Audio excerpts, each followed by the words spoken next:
तर एक breaking news समोर येते। मविया मनसेचं शिष्टमंडळ निवडणूक आयोगासोबत त्यांची बैठक सुरू आहे आणि निवडणूक आयोगाच्या अधिकाऱ्यांसोबत पुन्हा एकदा त्यांची चर्चा सुरू आहे। मंत्रालयातील निवडणूक आयोग आयुक्तांच्या बैठकीमध्ये चर्चा सुरू आहे। काल देखील बैठक झाली, पण काल चर्चा अपूर्ण राहिली, त्यामुळे आज ही बैठक पार पडतीये। मवियाचं शिष्टमंडळ आणि मनसे अध्यक्ष राज ठाकरे हे दोघेही निवडणूक आयोगाला भेटण्यासाठी गेलेले आहेत आणि निवडणूक आयोगाला शिष्टमंडळाने काही परखड सवाल विचारले। त्यामध्ये राज ठाकरे यांनी देखील सवाल उपस्थित केलेत, उद्धव ठाकरेंनी देखील सवाल उपस्थित केलेत। त्याचबरोबर राष्ट्रवादी शरदचंद्र पवार पक्षाचे आमदार जितेंद्र आव्हाड यांनी देखील काही खडे सवाल निवडणूक आयोगाला उपस्थित केलेत। राज ठाकरे यांचे सवाल बघूयात। आमचं तुमचं करू नका, आमच्यासाठी निवडणूक आयोग हा एकच आहे, असं राज ठाकरे म्हणाले। त्याचबरोबर राजकीय पक्ष सर्वांचं एकमत होत नाही तोपर्यंत निवडणुका घेऊ नका, असं राज ठाकरे म्हणालेत। पुन्हा जाऊयात आपल्या प्रतिनिधी प्रणाली कापसे यांच्याकडे। प्रणाली, सर्वपक्षीय नेत्यांनी आपापले प्रश्न उपस्थित केलेले आहेत, पण त्याला समाधानकारक उत्तर निवडणूक आयोगाकडून मिळालंय का? काल आपण बघितलं होतं की दोन वेगवेगळ्या बैठका झाल्या। एक मुख्य निवडणूक अधिकारी जे आहेत चोक्लिंगम यांच्या मंत्रालय इथल्या कार्यालयामध्ये झालेली होती आणि दुसरी प्रशासकीय इमारत जिथे राज्य निवडणूक आयुक्त बसतात। आज प्रशासकीय इमारत जिथे राज्य निवडणूक आयुक्त बसतात त्यांच्याकडे मुख्य निवडणूक अधिकारी हे दोघेही एकत्रितरित्या या शिष्टमंडळाला सामोरे जात आहेत। कारण काल जेव्हा हे सगळे प्रमुख नेते मुख्य निवडणूक अधिकारी यांच्यासमोर बसले होते तेव्हा काही मुद्दे हे राज्य निवडणूक आयुक्ताशी संबंधित होते, ते आमच्याकडे येत नाही असं त्यांच्याकडनं उत्तर आलं।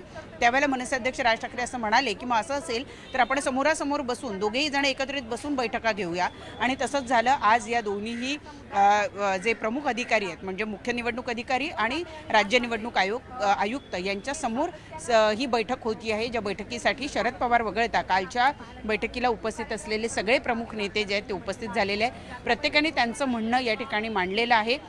विशेषतः आपण जर बघितलं तर मतदार याद्यांच्या संदर्भामध्ये आता चर्चा सुरू आहे। मतदार याद्या या शेवटपर्यंत का तयार केल्या जात नाही, 1 जुलैपर्यंतची तारीख आम्ही दिलेली होती असं मुख्य जे निवडणूक आयुक्त आहेत त्यांनी असं सांगितलं की आम्ही 1 जुलै ही तारीख ठरवलेली होती।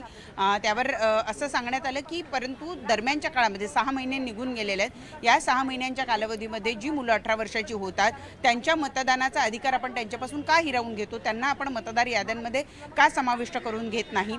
दुसरं की मतदार याद्या तपासल्या व्यवस्थित जात नाही आहे, त्या आमच्या जे पदाधिकारी आहे राजकीय पक्षांचे पदाधिकारी आहेत त्यांना त्या दाखवल्या जात नाही आहे असं सुद्धा मनसे अध्यक्ष यांनी या ठिकाणी म्हटलंय। उद्धव ठाकरे यांनी असं म्हटलं की हे आमच्याकडे येत नाही, ते आमच्याकडे येत नाही असं म्हणू नका, आमच्यासाठी निवडणूक आयोग हा एकच आहे असं सुद्धा राज ठाकरे यांनी या ठिकाणी म्हटलेलं आहे। दुसरं महत्त्वाचं म्हणजे की आत्ता जयंत पाटील यांनी एक मतदार यादीच दाखवलेली आहे की ज्या यादीमध्ये त्रुटी आहे त्यावर निवडणूक अधिकारी यांनी असं सांगितलेलं आहे की आम्ही या सगळ्या याद्या तपासून घेतो।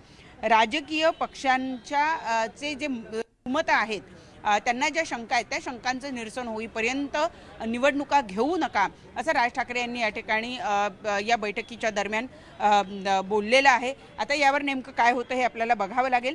निवडणूक कार्यक्रम रद्द करा असं राज ठाकरे यांनी आत्ता थोड्या वेळापूर्वी म्हटलेलं आहे। सगळ्यात महत्त्वाचं म्हणजे की जे काही पुरावे मध्यंतरी राहुल गांधी यांनी स्वतः दाखवलेले असतील किंवा विधानसभा निवडणुकीच्या वेळेला ज्या काही त्रुटी आढळून आलेल्या याची एक संपूर्ण यादी जयंत पाटील यांनी या शिष्टमंडळाचा एक पदाधिकारी म्हणून दिलेली आहे। आपण जर बघितलं तर आमचं तुमचं करू नका, आमच्यासाठी निवडणूक आयोग एकच आहे असं राज ठाकरे यांनी म्हटलेलं आहे।